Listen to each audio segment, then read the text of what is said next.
else that we have done other than just the two of us. So, I mean, we don't know what we're doing. Love it. Okay. Never mind. You want to skip to the next question? We'll just cut that out. What do you? I don't even know what you were going for.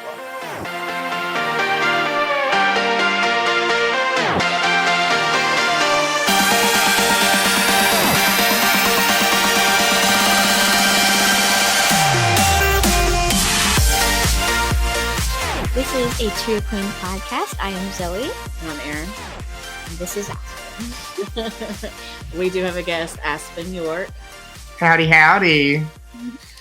The first question. I said, what you got for me, Zoe? So my first question would be, do you get into drag for like concerts and things that you do? Or Just not do, but yeah. Yeah, so I guess it just kind of depends. So like when I first started in drag and I didn't really have a whole lot of opportunities of shows, I used to just get in, you know, to go out at night and have fun with friends, just to be seen. But then, you know, after I started finally getting some shows, then that energy I kind of wanted to be rather asleep and relaxing at home rather than always being out and about doing nothing but trouble. But so yeah, and then there's been a couple concerts that I've gone to, that I've gone in. I think it kind of just depends on who the artist is. Like I went for Ariana Grande, which was really cool because she had actually noticed me and waved at me, or at least I think that she waved at me. I tell myself that she waved at me. Probably. So that was really fun. But then, like we were talking about a little bit earlier before is, seeing Beyonce last night. That was a whole lot of fun. But I just wanted to kind of just relax and not necessarily be wearing heels or anything crazy the whole time because my feet hurt right now. All right. What else? How do you identify, or what are your pronouns? Yeah, so out of drag, I go by he, him. And then in drag, just she, her. Really, to me, I know that, for me, it's just kind of one of those things where either or is, not really, I don't take offense to either one. So, where did you grow up? So I was born in Tampa, Florida, but my parents decided to move out of there when I was 1. So I'm not really from Florida, even though I claim, I'm Florida, even though it's not really a good thing to claim, especially recently with how crazy that state's been. But so, yeah, I grew up in Alpharetta, Georgia, spent my whole childhood up there, and then went to school at Georgia State. So that's kind of what brought me to the city of Atlanta. I've moved down in 2016 or 2017. So, yeah, and I've been in the city of Atlanta ever since then. Okay. I want to ask a question about that. When you moved to the city, and Alpharetta is not exactly small or anything like that, but was it a difficult transition to come into the city? Financially, physically, emotionally? I would say eye-opening, actually. I will obviously admit, Alpharetta is a fairly, place of privilege. And it's very nice and bubbly, and, it's kind of everyone that lives in there lives in, kind of a bubble. And, growing up there, you don't really see aspects of the real world of certain things. And, moving to Atlanta, I got to see how diverse Atlanta is. And I think that's just what makes Atlanta so beautiful. And that's what I love about the Atlanta drag. That's what I love about the Atlanta drag scene. That's what I love about Atlanta as a whole. The culture and the diversity down here is just, I think, different than any other city in the United States, at least from what I've seen. I haven't been to every city in America, but, I think that Atlanta is just so unique and different. And I forgot where I was going with that. But yeah, no. Oh, so, I think that, going from Alpharetta to Atlanta and seeing all of that was, I'd say, eye-opening, but in a good way. Definitely a good way. Nothing bad. I personally would agree with you about the diversity and the culture in Atlanta and how special and unique we are. As the more we travel to other places, the more I really miss my city. And I don't even live in Atlanta, but I visit there enough to say huge difference. It is a unique place. Yeah. Okay. Did you grow up with both parents, one parent, or something else, or something different? Yeah, so I grew up with both my parents.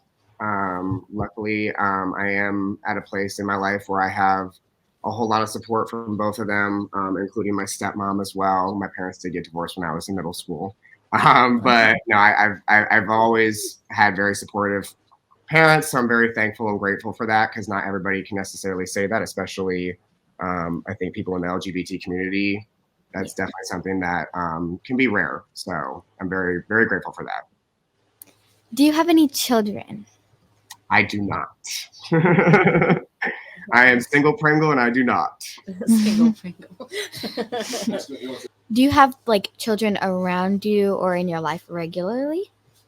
So I have my step niece, and then I have a whole bunch of cousins that have a whole lot of kids, so I get to interact with them. Not really necessarily anything in my weekly life aside from you. But yeah, no. So, but actually, so I did used to, all throughout high school and college, I used to teach swim lessons. So that was what I did. Okay. I do kind of miss that. I miss lifeguarding, I miss being at the pool all the time and getting to hop in the water. It was a lot of fun. Are you religious? And to explain. So I think it's kind of a multi-layered answer for that. I guess I do believe that there is something out there. I think that growing up, the church was not necessarily the most accepting, and I did have some experiences of kind of, dealing with my sexuality and trying to reach out to people within the church of, what the answer was with that. And kind of the answer I got back was not really necessarily the most healthy to my mental health. Yeah. I think that kind of made me push back a little bit. I believe there is a reason why we're all here. I'm not necessarily sure what that answer is. But yeah. So you've got a little something, but people have tainted it a little bit for you. I tainted it. Yeah. But also I think just, like I said, I think sometimes the answer to that can kind of be more complex than maybe the human brain can understand. Yeah. That's what I've always tried to tell myself, at least. So when did you start wearing drag, and how long has it been to date? Ooh, let me think about that. So like I said earlier, I kind of really I was not fully comfortable when I first started just going out. So it really was just kind of just playing with stuff at the house and just not leaving the house with what I was doing. So I mean, boy, oh boy, I remember when I was probably in elementary school running into my mom's closet and putting her heels on and wearing a dress and putting a towel around my head like it was a wig. And, so I would say no, when I really felt confident, and when I actually, the very first time I ever went out in drag in Atlanta was Dragon Con 2018. So yeah, that was the very first time I was with a whole bunch of friends that at the time worked at Netherworld. So they were doing promotion for that and going to Dragon Con for that. And she was just, one of my friends was like, hey, I can get you in, just get in drag, dress up. I know you've been wanting to, and let's just go. I'll take you. And I was like, I don't know if I'm confident enough, but I did it. And I that was really what kind of just started it all. And then throughout that time frame was when I was taking, I was doing yearly competition through school, going up to New York City every year. And when I started doing that, that was when I met my first ever drag mom that kind of really took me out to the New York drag scene. I got to see what that was like. She showed me all the shows, which was mind blowing to me because Atlanta, I had seen shows in Atlanta, but like Atlanta and New York are two different things, two different beasts. I can imagine. New York, you can go on one strip and see 4 different shows at 4 different places. Atlanta's not necessarily like that. Atlanta's definitely more far spread out. Everything's not necessarily so stacked and next to each other. Spend an entire day doing nothing but that. I didn't honestly know that either. But I will ask off the sheet, branching off what you said. You said elementary school, and I think personally it seems like most kids like to dress up. When did you know that? When were you exposed to drag and knew that that's something that was more comfortable for you and that you like doing? So the very first time that I ever had a moment where I was like, realized it was like, kind of the dots were a little bit, I guess, connecting, was Atlanta Pride 2013. That was the very first Pride I'd ever gone to. I saw my very first ever drag queen, and I remember just thinking to myself, I had been surrounded by people in my life around then that I didn't think would probably be okay with me doing something like that. But then, kind of just, I remember seeing that and saying to myself, I could see myself doing something like that. And always that kind of just stuck in the back of my mind ever since I saw that very first performer. Shout out to Eva Destruction. That was who it was.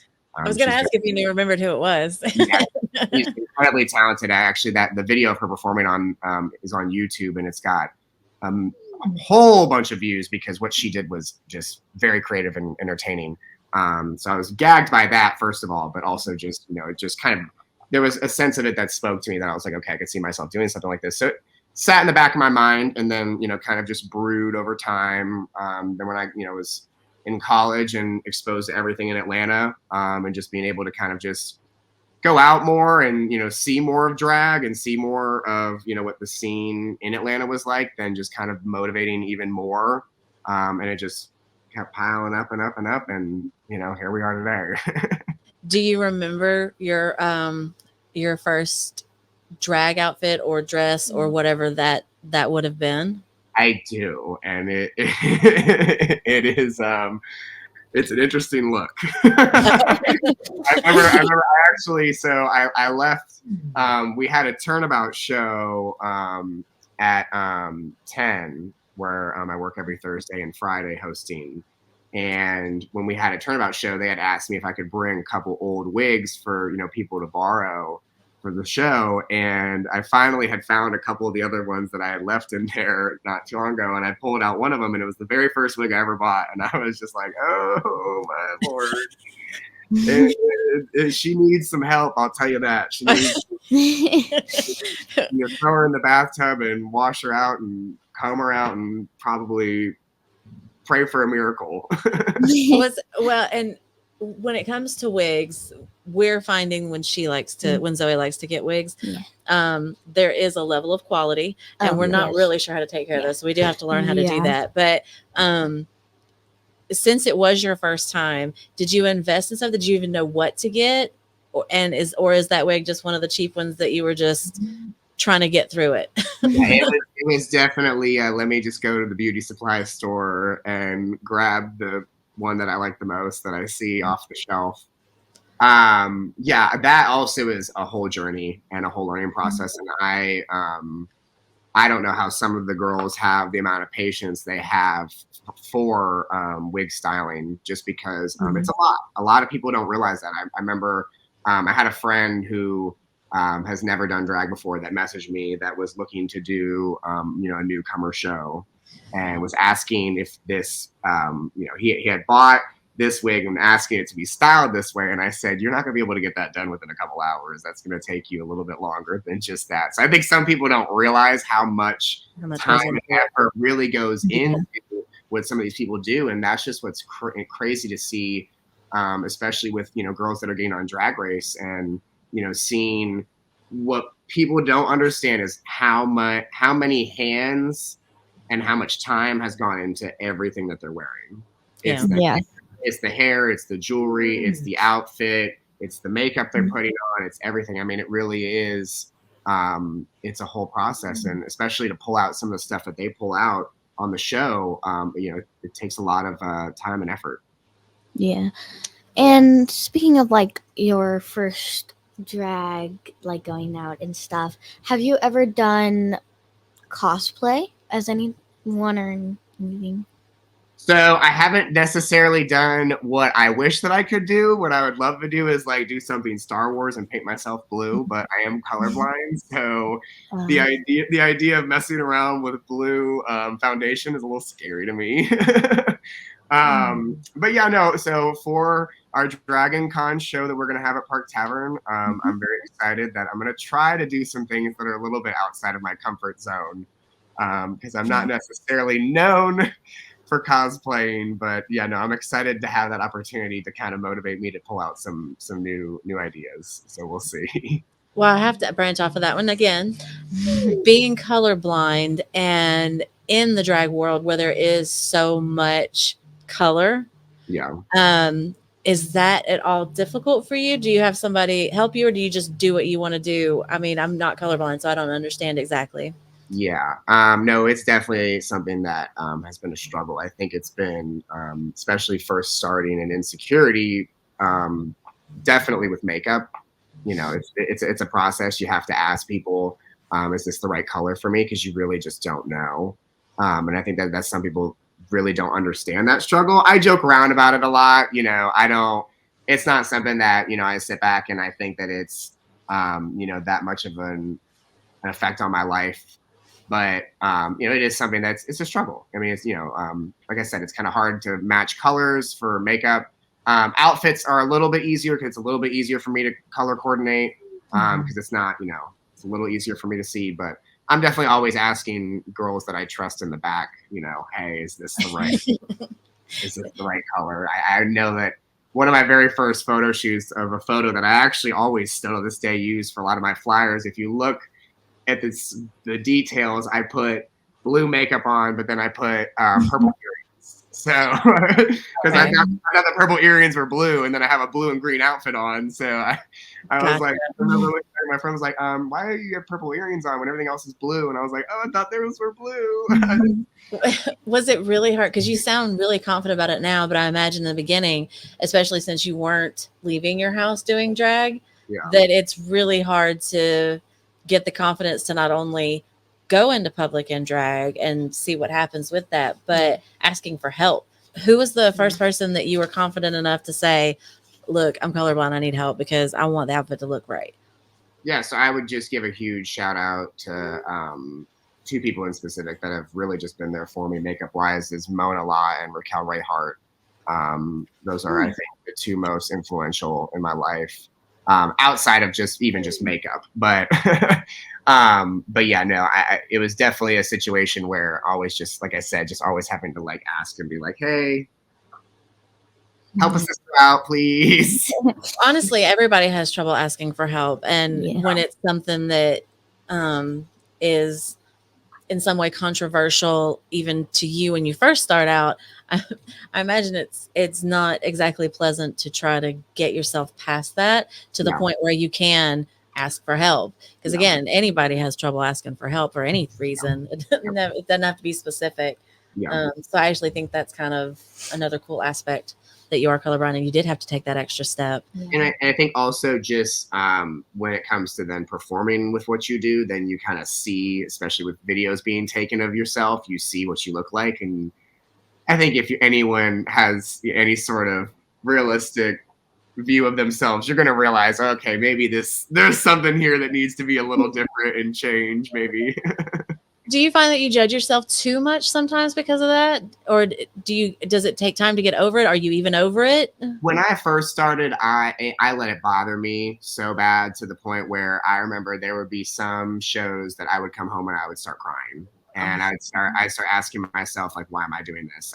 This is making me like, because I'll just flat out admit, there are some times where people can say some things that are a little bit hurtful and rude. Some people decide to give, I wouldn't even say, what's the word I'm looking for? It's not even to, build somebody up and give them advice. It's more or less just to say something to tear them down because, you're judging them. So I've had moments like that, where, I've been judged and people have said some things that it makes you question, but then I think especially over time and where I'm at, doing it now this will now be 5. I've been doing it for over 5 years this year.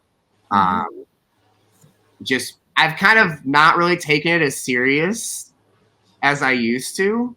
I used to take everything so serious, and I think that I always have to remind myself, and one of the things my very first drag mother ever told me was, do this to have fun. Don't do this, because it's something that's so serious or, So I remember always I do this because I want to have fun. And I'm very grateful for the fact that I'm able to do it for it being my career and it being what I do for a living.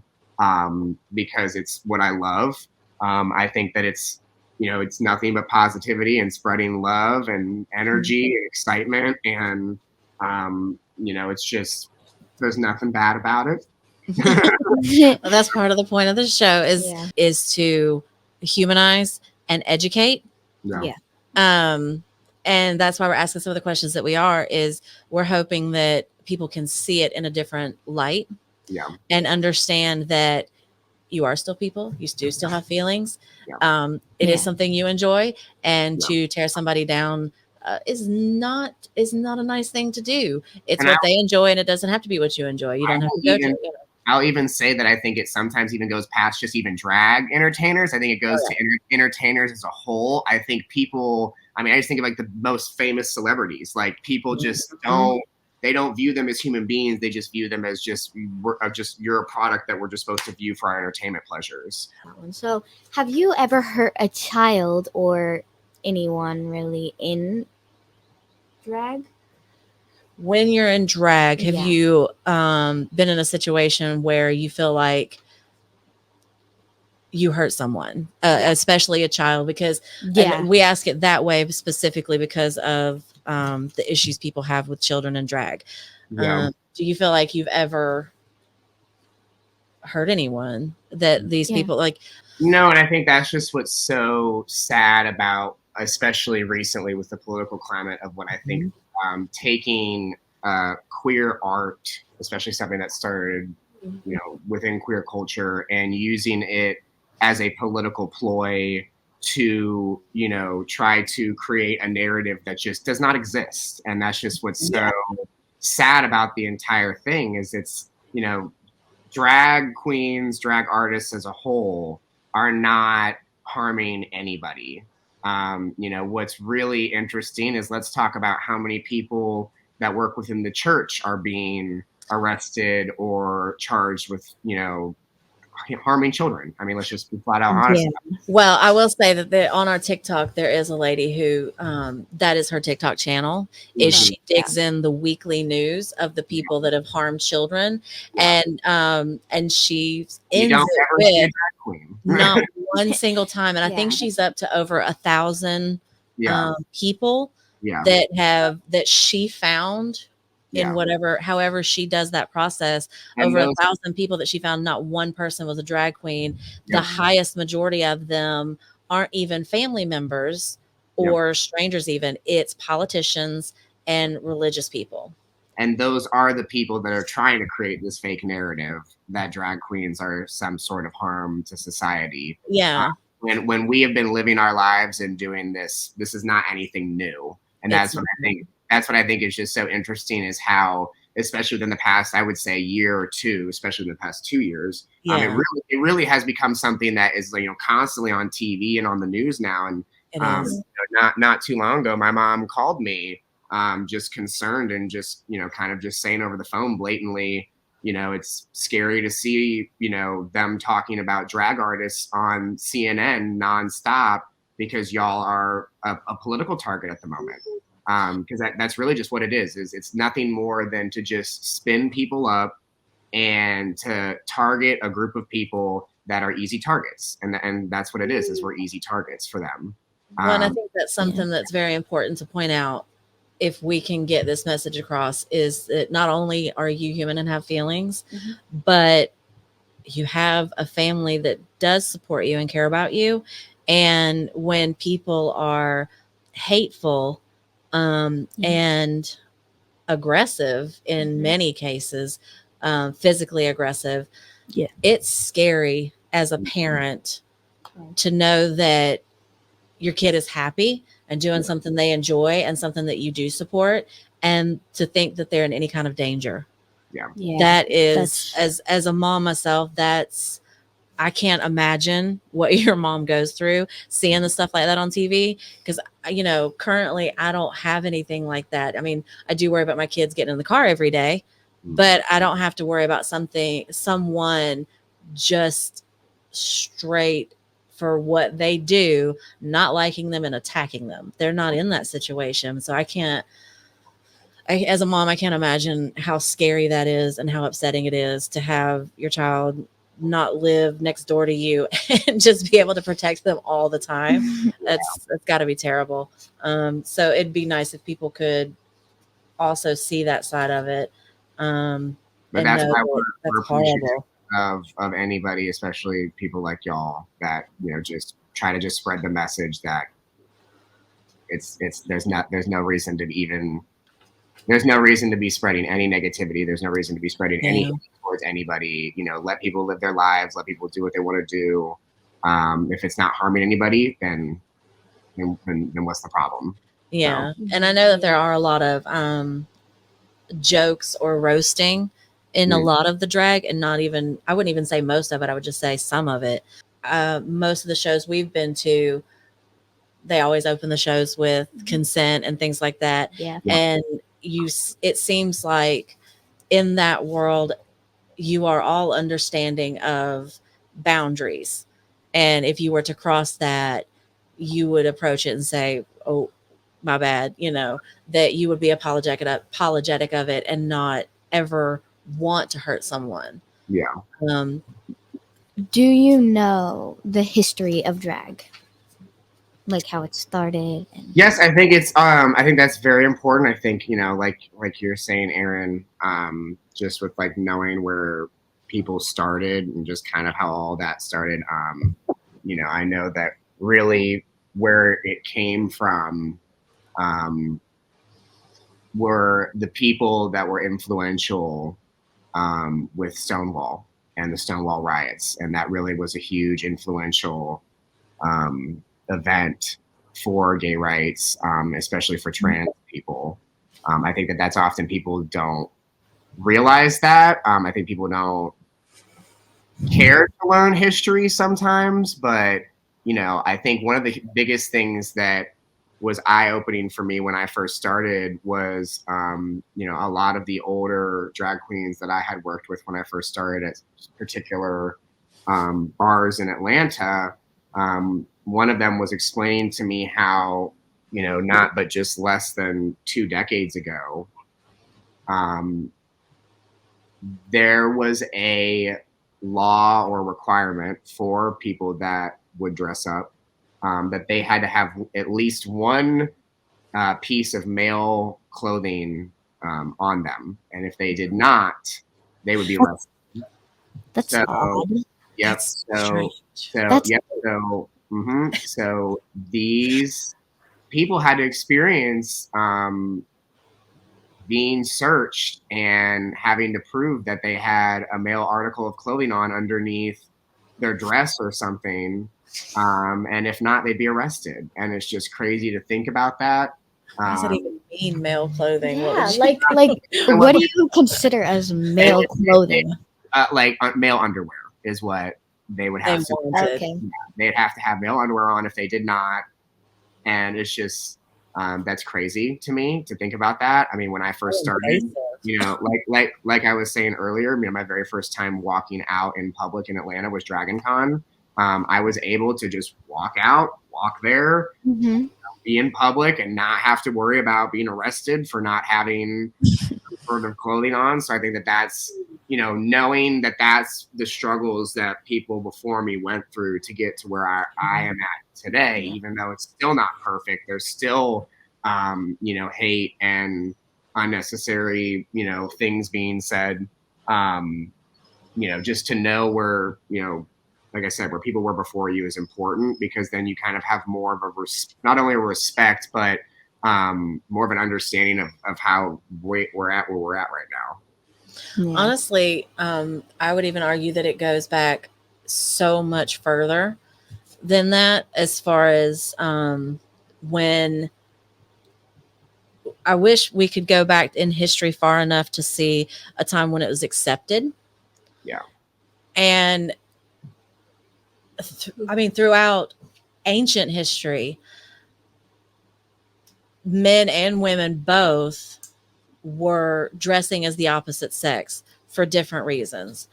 Some of it was for acceptance. Some of it was for entertainment. Some of it was just the trend at the time. So few people understand, and it's kind of odd that nobody gets it because we have so many movies and TV shows of like the Victorian era and things like that. It honestly, comparatively, wasn't that long ago that high heels were actually created for men. Yeah. Men were considered a superior being, and they would wear high heels to accentuate and make them taller and, you know, make them pretty, because even in nature, the male is usually the pretty version of that species because they're the ones that are attracting a mate. So the men would dress that way to be attractive. Yeah. So they would wear the wigs and the makeup and the embellished clothing and the high heels. And that was considered an absolute requirement to be respected and accepted and to find the right mate. Yeah. And even further back, Roman and Greeks, to be one of my things that I like to say about Roman and Greeks is they're just a bunch of hoes. But I mean, you know, it's also interesting to add to that. I think of like growing up and seeing like Tyler Perry playing Medea or Robin Williams playing Mrs. Doubtfire. Cross-dressing and dressing up has always existed. And what I think really just what it is, especially right now, going back to just what we were saying earlier, is I think it's just really just trying to pick an easy target, and queer people have always been an easy target. I think that I think that's why, because, you know, I think one of my very, very favorite things that I've seen online about it all is, you know, the picture of all of that is drag has always been in your lives. You have just had a problem with it because you're trying to point out the gay people that do it, not, you know, the straight men that do it. Especially to your point, though, even like Robin Williams. It's going to be difficult to find somebody who doesn't like Robin Williams. He's an icon, or was an icon. He did Birdcage. And he also did Mrs. Doubtfire. And in Mrs. Doubtfire, he went to his gay brother and his gay brother's partner to be dressed up in drag. And the amount of characters, I guess, they went through to find Mrs. Doubtfire and settle on her. There was a lot that they went through in that moment in the movie to find the right fit. And Mrs. Doubtfire is an absolutely beloved movie. And it's not only drag positive, it's queer positive too. Because Robin Williams' brother, they were obviously very close. And he was obviously, I mean, he went to his home with his partner there. They lived together. They were partners. He was obviously gay. Nobody seems to have a problem with any of that in the movie. It's weird to think about, like, it's weird to think about, like, how drag has been here forever. So long. And you're, like you said, it's everywhere. Everyone has seen it. Everyone has experienced it. And everyone at some level has accepted it.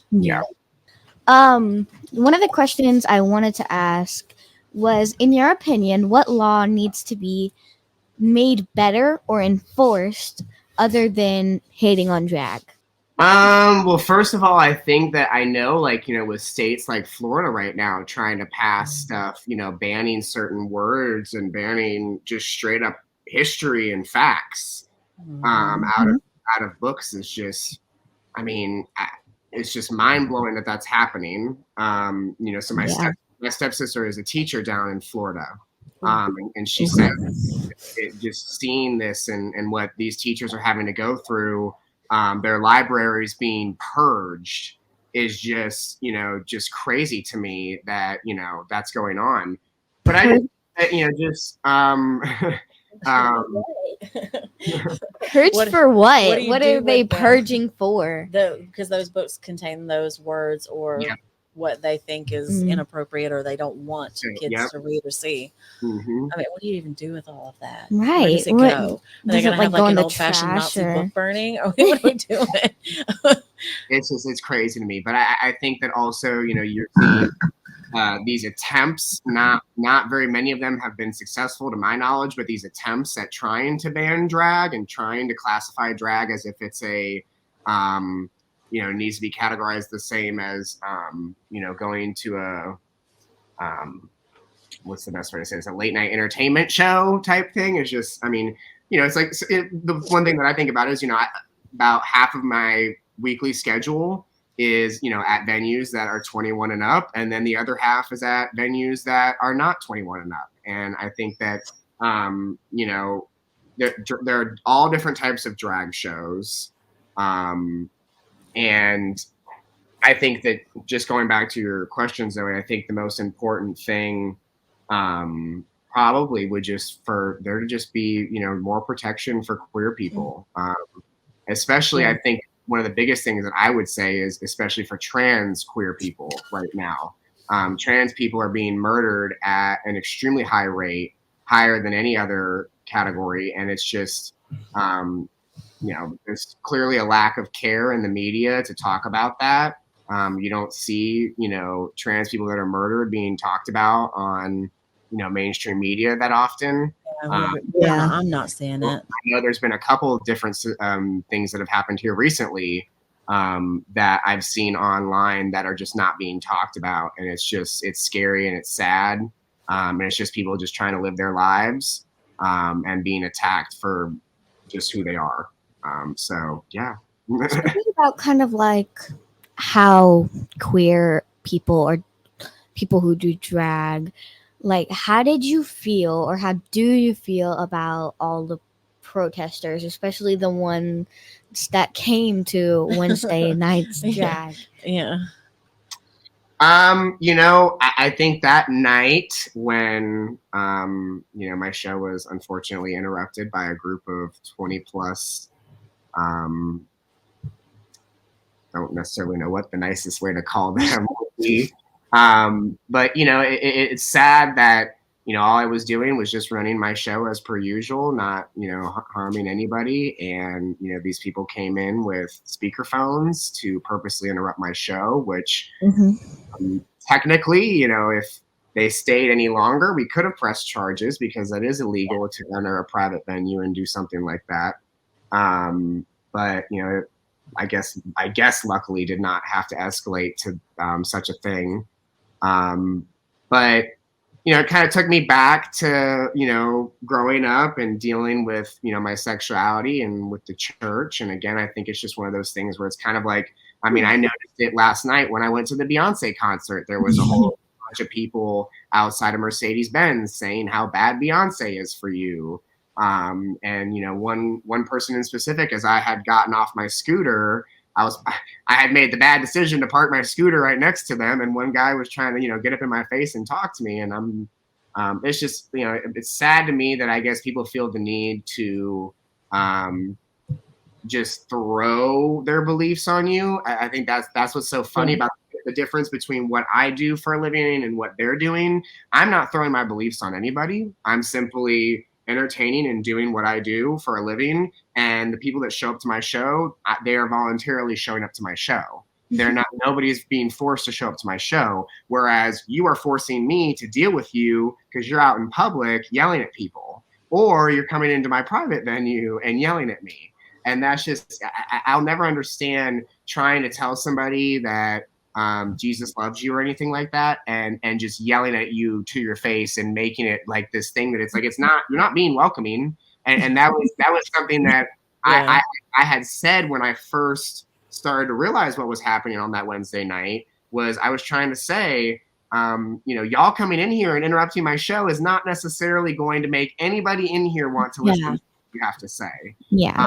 You're coming in here and you're disturbing the peace. I mean, you're not coming in here to spread love and to spread your message. You're coming in here to be hateful and to create a scene. That was what was so sad to see, was that a group of people that I don't know who they were. I don't know where they were coming from. But to see somebody do that, it's pretty heartbreaking. Hopefully it's not something that is a regular thing, because thank God for, just shout out to Park Tavern for providing security. And, moving forward now, we have had more security presence, unfortunately, because of that situation. Again, all we're doing is just having a good time and spreading love. And it's just, it's sad to see that, but it is what it is. I was told to let her ask more questions and talk more, but I will say, I think it's funny. Leave me alone. With the queer community, you get a lot of the hateful people on the other side of it, saying things like, I'm just tired of having it thrown in my face. Yeah. I don't actually think I've ever had the queer community throw anything in my face or anything, but I can't think of some other communities that have thrown things in my face. Yep.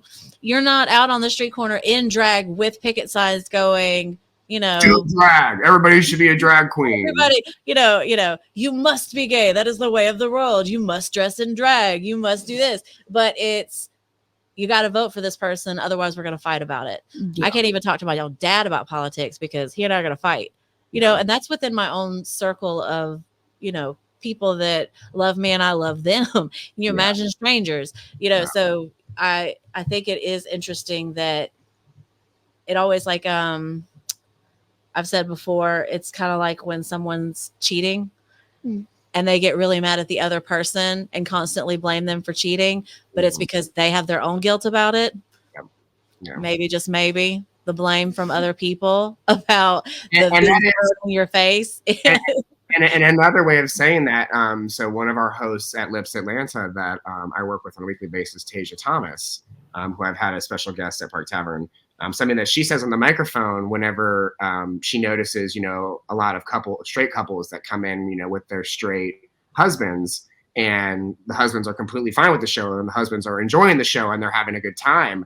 And she loves to say on the microphone, that just proves that you are confident and comfortable within who you are and you are not worried about anything, because if you were worried, then there'd be some questions that maybe would need to be asked, because that's a little strange if you're that upset, because it is very interesting to see you working out and about, and because like I see that at Park Tavern, we have a very diverse crowd that comes in. And some people either they kind of are looking at you a little funny, they're trying to figure it out, they're not sure what they're looking at, but again, I think the majority of the time, luckily everyone is coming in there and having a good time, and that just proves that you're comfortable and confident with who you are. I kind of love when you go after the straight guys and give them lap dances just to entertain and make everybody a little uncomfortable, because it makes them a little uncomfortable, but they're having a good time. And so that's kind of fun for me to watch, because it is playful and uncomfortable, but in a good way, because their girlfriend's sitting right there or wife or whatever. How long does it usually take you to get ready and get everything set to do your show? So I definitely think it kind of depends. Sometimes for instance, my weekly schedule, I have to be up bright and early for brunches, usually every weekend. And for those, I'm kind of running off of sleep from the show the night before. So, unfortunately, if I'm running a little low on sleep, I kind of probably tend to not spend as much time as I would want to, just to get that extra bit of 30 minutes or anything that I can sleep-wise. But yes, I would say what I prefer and what I love is to have about 2 hours in total. I think that is that is so I'm not pressured or stressed or running late or anything. But I mean, I could do it as fast as 30 to 45 minutes if I had to. I'm just not going to look the same that I would in 2 hours. 2 hours. Because, this question says, does doing drag influence your political view? I don't think it would, but that's... Yeah.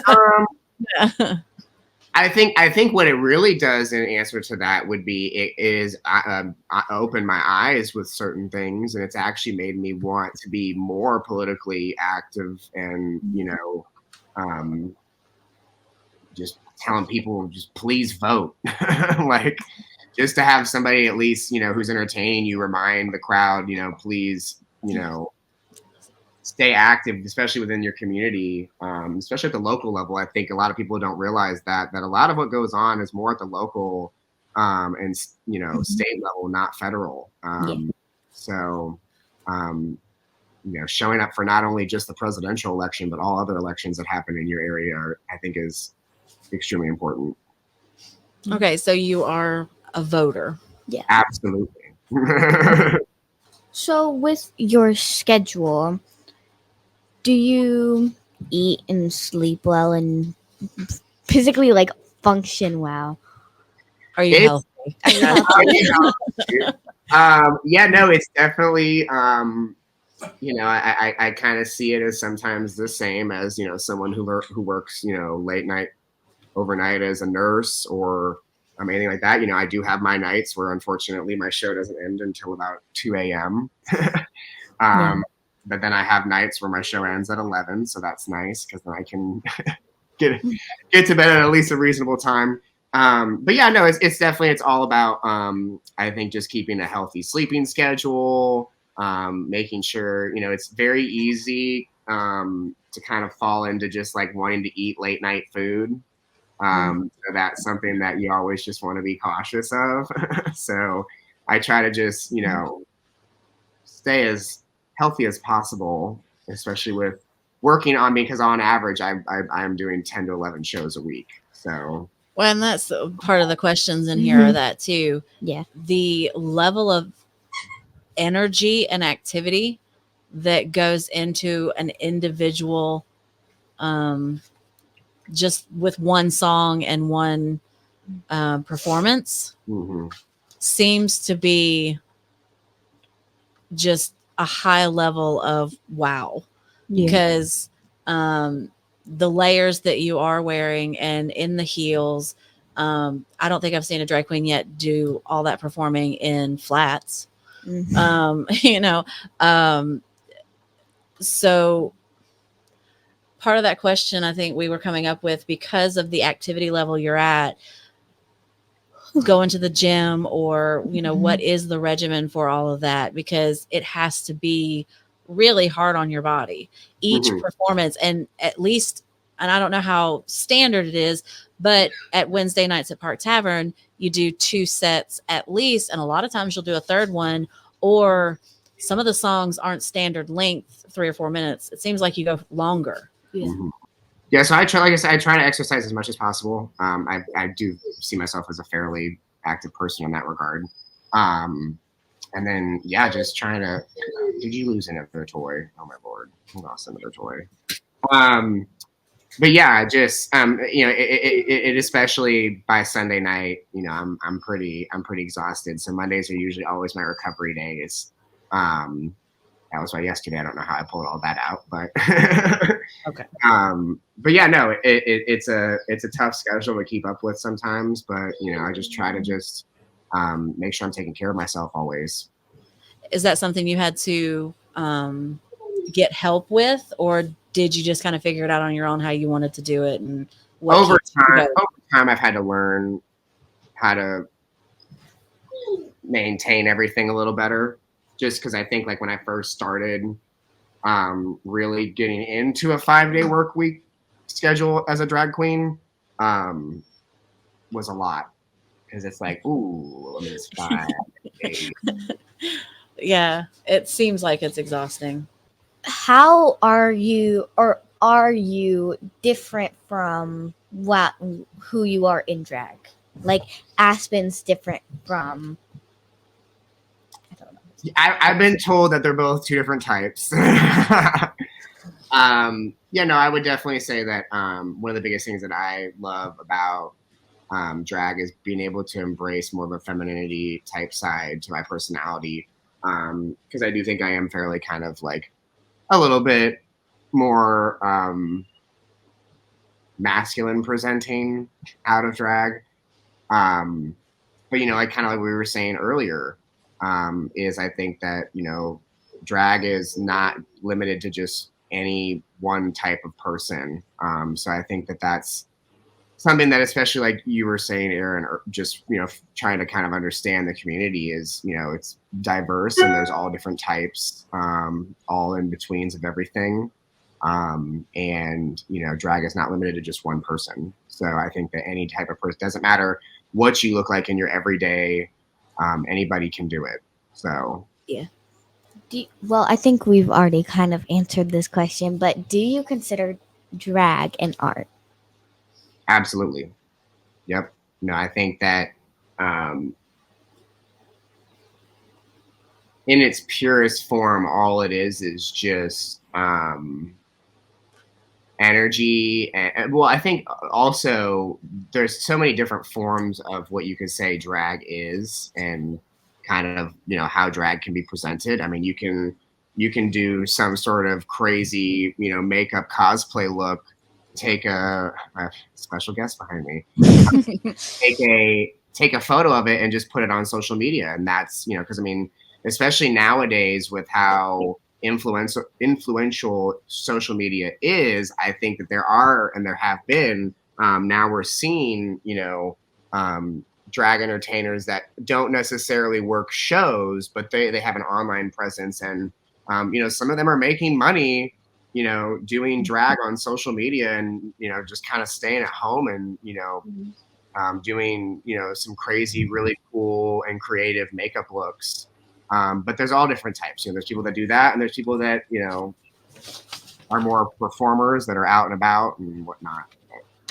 You were asking what a bottom is? I do. It's funny because I do have a lot of questions, and this doesn't have anything to do with the show. But the more jokes I hear, in between the drag queens when y'all are going after each other, I have questions. Yeah. And I don't even know if I should ask those questions. Yeah, but it's not. I don't understand why it's funny, because that is 100% between the queer community. It's not something I get. That's why I'll sometimes I'll say stuff and I'll say, well, only the gay people in here laughed at that, because people don't know what the hell we've been saying. So the last question would be, is there a standard rate for drag queens is there a standard rate for drag queens to get paid? Is it enough? I definitely don't think it's enough. I will 100% say that. I definitely don't think it's enough. I think, I compare kind of like when I first started to where I'm at today. Obviously, there's a difference. And I think the longer that people, do what they do and become more, well known, or even look better, I think they're going to make more. But I definitely do think that there are oftentimes, entertainers as a whole. I think this goes even further past just drag queens. I think the entertainers as a whole need to be. I mean, you look at what's going on with the writer strikes right now and everything in Hollywood at the moment. I think the entertainment industry as a whole, entertainers kind of get taken advantage of, especially by these big corporations that are running things. I'm not going to say any specific things to Atlanta, but there's definitely, I think, a need for people to recognize, just like we were saying earlier, how much time, effort, and energy really is put into just looking. Some people think that it just takes 2 seconds and then wham bam, you're done. And that's not how it is. So you can't buy Dollar Tree makeup either. You have to really invest in that kind of makeup for the lighting and for everything else, and to hold up to the sweating and the activity. So I can personally see the investment that it goes into it, and that has to go into it before you can get paid for doing it. I also wanted to add the dollar tipping. I think it's kind of funny, because genuinely $1 will get you nothing. But it's still like a standard tip. Even with kids that grow up knowing that very few things cost $1 anymore, still believe that dollar tipping in this kind of capacity is appropriate. And I'm starting to think it's not. Because just the price of anything is beyond that now. We're at that point where $1 doesn't mean that much anymore. So the fact that y'all still get so many, and you get some nice dollars. I'm not saying every penny doesn't count, but it seems like there needs to be some sort of shift, even in the fun part of tipping, y'all. Yeah. Mm. But that's why we also appreciate and love virtual tipping too, because I think that that's kind of created a little bit of a different precedent for that in a sense, I guess. Because I think that people that are sending stuff over that. But then also there comes a point where some people nowadays just don't carry cash on them. So I think that is the other thing. Huge thing is like, you know, we often at times, especially at where I work at with Lips Atlanta, I mean, they're, you know, a lot of people are coming in, hey, where's the ATM machine? We did not bring any cash. And it's like, oh, y'all knew you were coming to a drag show, but you didn't bring any ones. Well, especially for people that are new to it, they don't know to. Yeah, you know? yeah, and that's the thing is like we'll always say over the microphone, and I, you know, as you know, I try to say this on Wednesday and over at all my other shows. I try to say, you know, tipping, you know, this is how this goes. Please don't do this, do that, and you know, if you forgot money, this is how you can do it. Okay, so anybody that is watching, do you want to promote where you can be found in Atlanta to be seen? Absolutely. So every Wednesday at Park Tavern for Wednesdays are a drag, and that's starting. We advertise at 8 p.m. It does not necessarily always start on time. But and then I am also at Lips Atlanta every Thursday, Saturday, and Sunday, and then I'm at X Midtown, right where the Rainbow Crosswalks are, not too far from Park Tavern. Hosting over there every Thursday and Friday as well. So we have a good time at all different places. All different places, you're going to kind of see a little bit of different drag show. You know, I obviously like I was saying, you know, about half of my schedule is at 21 and up venues, and the other half is not. So, and your socials, where do you want people to find you, follow you? You can follow me on Instagram at aspen.york. I'm also on Facebook, but that's primarily just for like just posting flyers and whatnot. If you want to keep up with that, that's just Aspen York as well. What else am I on? I'm on Twitter, or well, now it's called X. They changed the name. But yes, I'm on there too. That's also the Aspen York. TikTok? Oh, I am on TikTok too. Yes, that is also the Aspen York as well. Because for some reason Aspen York was taken. I think it was because I made an account like when it first came out, and then I forgot the password or something. Because I was like, why is this taken? Who took this? You know, that's something we didn't even ask that. We need to get better at this, but choosing your drag name. Oh, yeah. How do you choose? How do you choose your drag name? First of all, one of my very favorite drag queens is named Alaska. And I liked the fact that her name was a state. I don't know why I liked that, but I was like, oh, that's kind of cool. It's a state name. And then I remember when I first started, I don't know why, but I was very bothered by not having a non-binary type name. I felt like I didn't want a name that was like only for like one gender. I wanted it to kind of be like, if I were to be called it outside of drag, like it would still kind of make sense to me. Okay. Yeah. So Aspen came from it being gender neutral, and I just love Colorado. My dad would take me skiing over there, so I loved Aspen. And then York comes from starting in New York and all my drag. Okay. And I liked that it was city and then state, but not full state name, not York, just York. So yeah. Okay. I thought I was creative, but okay. Go ahead, Zoe. Sorry. Okay. Our Instagram is at A True Queen Show. Our Facebook is A True Queen. Our TikTok is A True Queen. And A True Queen Show, our Gmail is A True Queen Show at gmail.com. Pronoun she, it, because I'm the shit. You didn't want to say that last part at all. It's a little entertaining to make Zoe cuss because she hates doing it. That's funny.